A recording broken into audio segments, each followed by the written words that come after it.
Hello students, electrical machines 1 4th unit 3-phase transform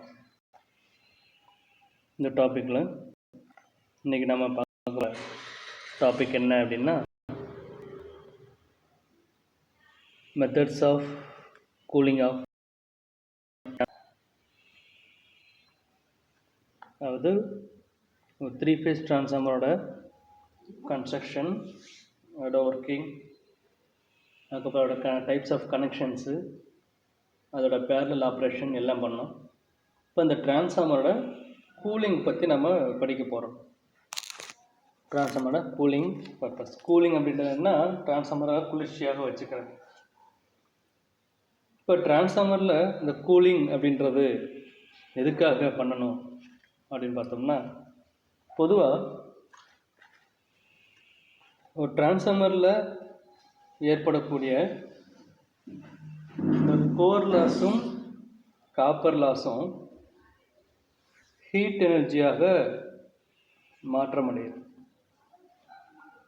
டிரான்ஸ்ஃபார்மரில் ஏற்படக்கூடிய இந்த core லாஸும் copper லாஸும் heat எனர்ஜியாக மாற்றம் அடையுது. இதனால் டிரான்ஸ்ஃபார்மரோட வைண்டிங்லேயும் பாகங்கள்லையும் டெம்பரேச்சர் அதிகரிக்கும். இதனால என்ன பண்ணணும்னா, இந்த டிரான்ஸ்ஃபார்மரை நம்ம கூலிங் செய்ய வேண்டியது ரொம்ப ஒரு அவசியமான ஒரு விஷயமாகும். அதாவது டிரான்ஸ்ஃபார்மரில் ஏற்படக்கூடிய இந்த கோர் லாஸும் இந்த காப்பர் லாஸும் ஹீட் எனர்ஜியாக மாறுது.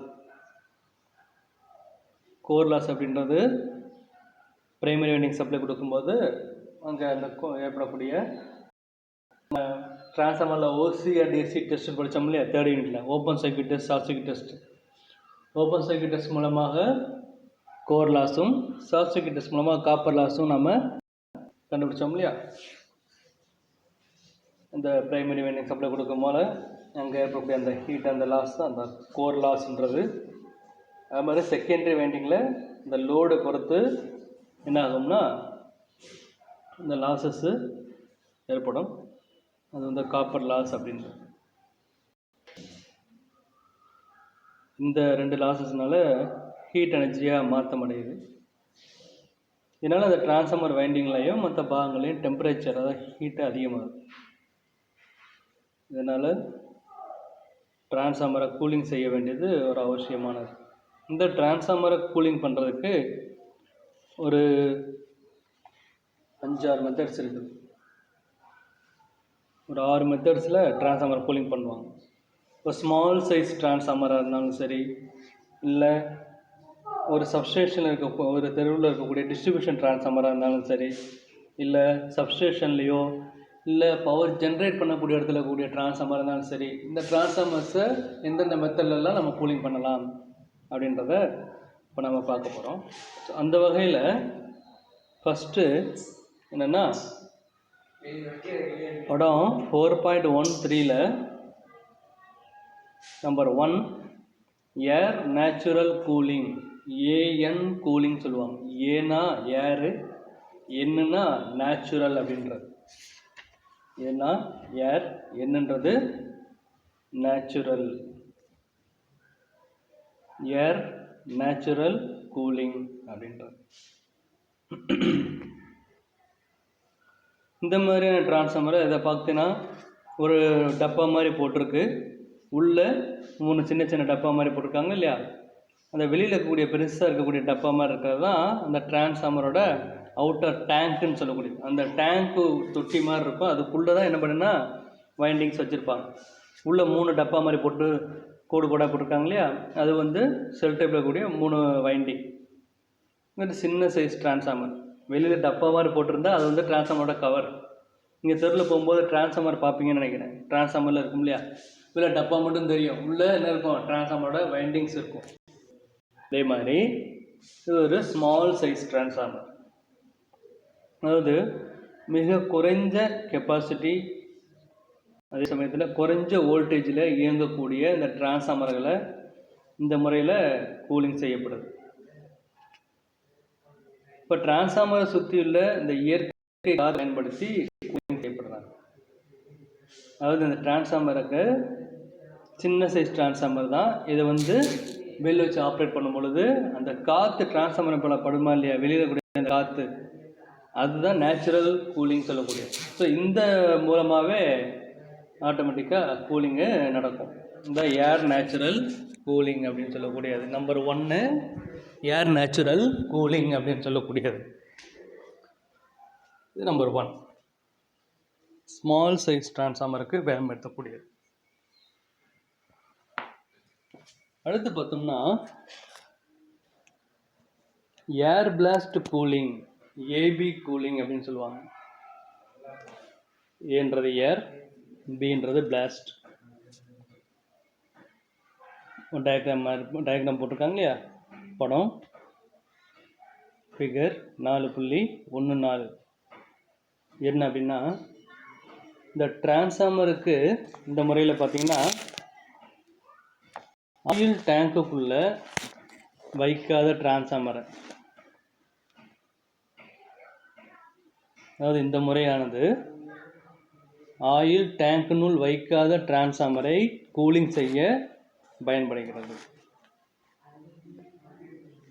டிரான்ஸ்ஃபார்மரின் கோர் வைண்டிங் ஒரு ப்ளோயரோட உதவியால் காற்றை செலுத்தி கூலிங் செய்யப்படுறாங்க. ஒரு பாக்ஸ் மாதிரி போட்டிருக்காங்க, அதை கீழே ஒரு பாக்ஸ் மாதிரி போட்டு 2 ஏதோ இலை மாதிரி போட்டிருக்காங்களா இல்லையா, அதுதான் ஃபேன், ப்ளோயர் ஃபேன் சொல்லக்கூடிய. சரியா, ப்ளோயர் ஃபேன் அப்படின்றது. இந்த ப்ளோயர் உதவியால் வேகமாக காற்று செலுத்தி கூலிங் செய்யப்படுறாங்க இந்த முறையில். அதாவது ஆயில் டேங்க்னுள்ள வைக்காத டிரான்ஸ்ஃபார்மரை கூலிங் செய்ய பயன்படுது. டிரான்ஸ்ஃபார்மரோட கோர் மற்றும் வைண்டிங் மீது ப்ளோயரின் உதவியால் வேகமாக காற்று செலுத்தி கூலிங் செய்யப்படுது. இந்த படம் 4.14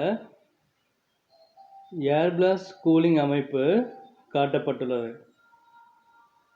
அதாவது படம் 4.14 ஏர் பிளாஸ்ட் கூலிங் ஆனது படம் காட்டியிருக்காங்க. இந்த படத்தில் பார்த்தீங்கன்னா வேகமாக செலுத்தக்கூடிய இந்த காற்று கோர் மற்றும் இந்த வைண்டிங் வழியாக சென்று இந்த மேற்பரப்பு வழியாக வெளியே போகுது. இந்த ப்ளோயர் மூலமாக நம்ம செலுத்தக்கூடிய இந்த காற்று இந்த வைண்டிங் வழியாக போய் வைண்டிங்கோட மேல் பகுதி வழியாக வெளியே போகுது. அப்போ இந்த காற்றுல உள்ள இந்த தூசிகள், டஸ்ட்டுன்னு சொல்லுவோம் இல்லையா, டஸ்ட் பார்ட்டிகல்ஸை டேங்க்குள்ளே போகிறதுக்கு முன்னாடி ஃபில்டர் செய்யப்படுது. அதாவது சுத்தமான காற்று டேங்க் உள்ள போகிற மாதிரி அரேஞ்ச்மெண்ட்ஸ் பண்ணியிருப்பாங்க. இந்த ஏர் பிளாஸ்ட் கூலிங்கோட மெத்தட் எப்படின்னா, அதாவது பெரிய ஃபேன் மாதிரி ஒன்று வச்சுருப்பாங்க. நீங்களே பார்த்துப்பீங்க, இந்த சினிமா படத்துலலாம் ஒரு பெரிய ஃபேன் மாதிரி சுற்றுற மாதிரி இருக்கும். காற்று பார்த்தா அப்படியே புயல் அடிக்கிற மாதிரிலாம் காட்டுவாங்க. அந்த மாதிரி பெரிய பெரிய ஃபேனு, அதோட ஆர்பிஎம்மே அதிகமாக இருக்கும். இப்போ நார்மலாக வீட்டில் டேபிள் ஃபேன் யூஸ் பண்ணுறோமா இல்லையா, அதுவே ஒரு ரூம் சைஸுக்கு நல்லா அகலமாக பெருசாக இருக்கும், டேபிள் ஃபேன் மாதிரியே இருக்கும். அதான் ப்ளோயர் அப்படின்னு சொல்லுவாங்க. அதுதான் இந்த கூலிங்காக பயன்படுத்துவாங்க. அப்போ இந்த வேகமாக செலுத்தக்கூடிய இந்த காற்று கோர் மற்றும் வைண்டிங் வழியாக போய் இந்த மேற்பரப்பு வழியாக வெளியே போயிடும். இதில் உள்ள இந்த டஸ்ட்டு பார்ட்டிகல்ஸை டேங்கோட உள்ள செல்றதுக்கு முன்னாடி ஃபில்டர் பண்ணிடுறாங்க. இது ஒரு மெத்தட். இன்னொரு மெத்தட் என்ன அப்படின்னா, ஆயில் இம்மர்ஸ்டு நேச்சுரல் கூலிங் மெத்தடுன்னு சொல்லுவாங்க. Oil immersed natural cooling, ON type. O அப்படின்றது ஆயில், என்னன்றது நேச்சர். இப்போ ஆயில் இம்மர்ஸ்டு நேச்சர் கூலிங் அப்படின்னா என்ன அப்படின்னா, படம் 4.15 படம் காட்டியிருக்காங்க. உள்ளே வந்து சின்ன சின்ன கோடு கோடாக டாட்டா லைனாக காட்டியிருக்காங்க இல்லையா, அது ஆயில், டிரான்ஸ்ஃபார்மரில் ஆயில். அதுதான் அதே மாதிரி உள்ள சின்ன 3 டப்பா மாதிரி போட்டிருக்காங்களே, அதுதான் 3 ஃபேஸ் டிரான்ஸ்ஃபார்மரோட வைண்டிங்ஸ். இந்த வைண்டிங்கை அந்த ஆயிலுக்குள்ளே மூழ்கி வச்சுருக்காங்க. நம்ம தெருவில் இருக்கிற எல்லா டிரான்ஸ்ஃபார்மர்ஸும் பார்த்தோம்னா இந்த மாதிரி தான் இருக்கும். சைடில் இந்த டியூப் மாதிரி போகுதா இல்லையா, 2 ஆரமாக போட்டிருக்காங்க பார்த்தீங்களா, இதுக்கு பேர் தான் கூலிங் டியூப்னு சொல்லுவாங்க. இது வழியாக தான் அந்த ஆயில் சுற்றி சுற்றி வரும், சுழற்சி முறையில் சுற்றி சுற்றி வரும். இப்போது இந்த ஆயில் இம்மர்ஸ்டு நேச்சுரல் கூலிங் இந்த முறையில் டிரான்ஸ்ஃபார்மரோட கோர் மற்றும் காயில் இது ஆயில் நிரப்பப்பட்ட டேங்குக்குள்ளே மூழ்கி இருக்கும்படி வைக்கப்பட்டிருக்கும். போட்டிருக்காங்களா? வைண்டிங்லேயும் இந்த கோர்லையும் ஏற்படக்கூடிய இந்த ஹீட்டு, வைண்டிங்லையும் கோர்லையும் ஏற்படக்கூடிய ஹீட்டு கோரை சுற்றி உள்ள ஆயிலுக்கு கடத்தப்படுது. கோர்லையும் ஏற்படக்கூடிய ஹீட்டு கோரை சுற்றி உள்ள ஆயிலுக்கு கடத்தப்படுது. இவ்வாறு இந்த ஹீட் ஆனது ஆயில் மேல் நோக்கி நகர்வதால் இந்த டேங்க்கு உள்ள ஆயில் ஒரு சர்க்குலேஷன் ஏற்பட்டு தொடர்ந்து என்ன ஆகுது, கூலிங் நடந்துட்டு வருது. அதாவது இந்த ஹீட்டான ஆயில் மேல் நோக்கி நகர்றதுனால இந்த டேங்க் உள்ள ஆயில் சர்க்குலேஷன் ஏற்பட்டு சுற்றி சுற்றி வர்ற மாதிரி தொடர்ந்து கூலிங் நடைபெறும். ஆயில் இந்த டிரான்ஸ்ஃபார்மரை கூலிங் செய்வதோட இந்த வைண்டிங்க்கு ஒரு அடிஷ்னல் இன்சுலேஷனாகவும் இந்த ஆயில் பயன்படுது. இன்சுலேஷன்னா வைண்டிங் ஏற்கனவே வார்னிஷில் இன்சுலேஷன் பண்ணியிருப்பாங்க. இந்த வைண்டிங்கை இந்த காயில் ஒன்றோட ஒன்று ஷார்ட் ஆகிடாமல் இருக்கிறதுக்காக அந்த வைண்டிங் எல்லாத்தையும் இன்சுலேஷன் பண்ணியிருப்பாங்க, வார்னிஷில் முக்கி எடுத்திருப்பாங்க. அப்போ இந்த டிரான்ஸ்ஃபார்மர் ஆயில் என்ன ஆகுதுன்னா இன்னும் கூடுதல் வலிமையாக சேர்க்குது. ஆயில் அந்த வைண்டிங்க்கு இன்சுலேஷனுக்கு கூடுதலான ஒரு வலிமையை கொடுக்குது. இந்த ஆயில் இம்மர்ஸ்டு நேச்சுரல் கூலிங் அப்படின்னு சொல்கிறது. இந்த முறையில் டிரான்ஸ்ஃபார்மரோட கோர் மற்றும் இந்த காயில் இந்த ஆயில் நிரப்பப்பட்ட இந்த டேங்க்கு உள்ள மூழ்கி இருக்கிற மாதிரி வைக்கப்பட்டிருப்பாங்க. இப்போ இந்த வைண்டிங்லையும் இந்த கோர்லையும் ஏற்படக்கூடிய இந்த ஹீட்டானது கோரை சுற்றி உள்ள அந்த ஆயிலுக்கு கடத்தப்படுது. இப்போ இந்த மாதிரி ஹீட்டானது மேல் நோக்கி நகர்வதால் டேங்க்குன்னு உள்ள ஆயில் ஒரு சர்க்குலேஷன் ஏற்பட்டு தொடர்ந்து கூலிங் நடைபெறுது. ஆயில் டிரான்ஸ்ஃபார்மரை கூலிங் செய்வதோடு வைண்டிங்க்கு ஒரு அடிஷ்னல் இன்சுலேஷனாகவும் பயன்படுது. இது oil immersed natural cooling method அப்படின்னு சொல்லுவாங்க. அடுத்து இன்னொரு மெத்தட் என்ன அப்படின்னு பார்த்தோம்னா, oil immersed forced air cooling அப்படின்னு சொல்லுவாங்க. Oil immersed forced air cooling அப்படின்றது ஓபி டைப் அப்படின்னு சொல்லுவாங்க. OB type. இந்த வகை கூலிங்கில் கோர் மற்றும் வைண்டிங், அதாவது இந்த ஆயில் இம்மர்ஸ்டு ஃபோர்ஸ்டு ஏர் கூலிங்கில் கோர் மற்றும் வைண்டிங் இந்த ஆயில் நிரம்பிய டேங்க் உள்ள வைக்கப்பட்டிருக்கும். இந்த மாதிரியான கூலிங்கில் கோர் மற்றும் வைண்டிங் ஆயில் நிரம்பிய டேங்க் உள்ள வைக்கப்பட்டிருக்கும். ஒரு நல்ல கூலிங் எஃபெக்டை ஏற்படுத்துறதுக்காக இந்த டிரான்ஸ்ஃபார்மரோட டேங்க் வெளிப்பரப்பில் ஃபேன் மூலமாக வேகமாக ஒரு காற்று செலுத்தப்படுது. இந்த ஆயில் இம்மர்ஸ்டு ஃபோர்ஸ்டு ஏர் கூலிங்கில் இந்த கூலிங்கில் கோர் மற்றும் வைண்டிங் ஆயில் நிரம்பிய டேங்க்குள்ளே வைக்கப்பட்டிருப்பாங்க. ஒரு நல்ல கூலிங் எஃபெக்டை ஏற்படுத்தி இந்த டிரான்ஸ்ஃபார்மர் டேங்கோட வெளிப்பரப்பில் ஃபேன் மூலமாக வேகமாக காற்று செலுத்தப்படுது. இது வந்து oil immersed forced air cooling அப்படின்னு சொல்லுவாங்க. Oil immersed forced air cooling அப்படின்ற இன்னொரு மெத்தட் என்ன அப்படின்னு பார்த்தோம்னா, ஆயில் இம்மர்ஸ்டுனா மூழ்கி வைக்கப்பட்டன்னு அர்த்தம். இம்மர்ஸ்டுனா மூழ்கி வைக்கப்பட்ட. Oil immersed water cooling, OW டைப்னு சொல்லுவாங்க. ஓன்றது ஆயில், பீன்றது blast. Oil immersed water cooling. இந்த மெத்தடில்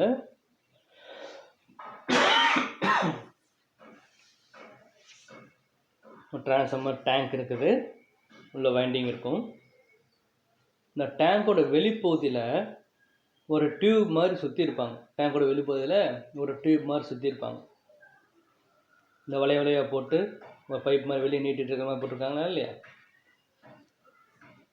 இந்த மாதிரி.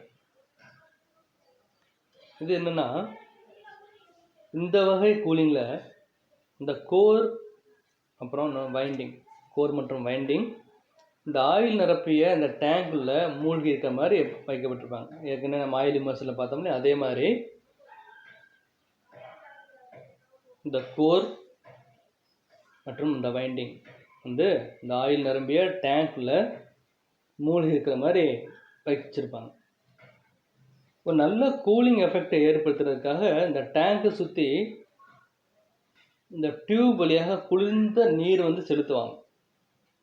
அதாவது ஒரு நல்ல கூலிங் எஃபெக்டை ஏற்படுத்துறதுக்காக இந்த டேங்கை சுற்றி இருக்கக்கூடிய அந்த டியூப், அந்த வளைஞ்சிருக்கா இல்லையா பைப்பு, அந்த டியூப் வழியாக ஒரு குளிர்ந்த நீரை வந்து என்ன பண்ணுவாங்கன்னா, தண்ணீரை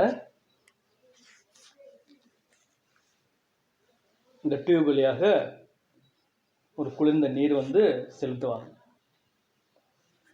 அப்படி பண்ணும் பொழுது இந்த டிரான்ஸ்ஃபார்மர் வந்து இயற்கையாகவே என்ன ஆகிடுதுன்னா நல்ல ஒரு கூலிங் கண்டிஷன் ஆகுது. அப்படி கூல் ஆகிறதுனால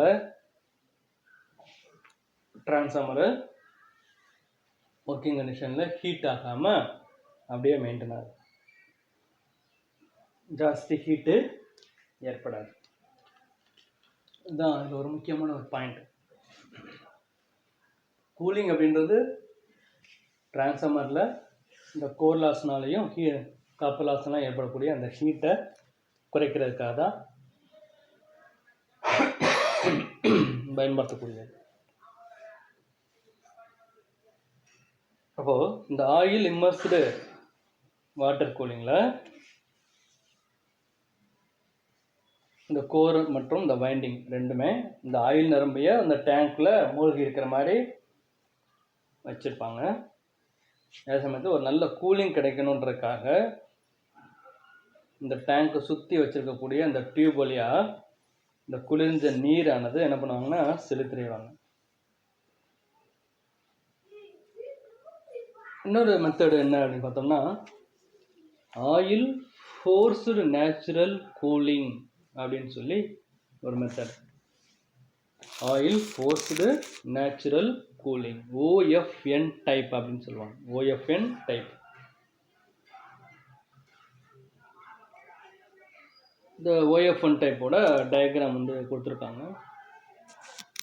இதை பார்க்கும் போல் ஒரு டிரான்ஸ்ஃபார்மர் டேங்க்கு, இந்த டேங்க் உள்ள ஒரு வைண்டிங்ஸ் இருக்குது.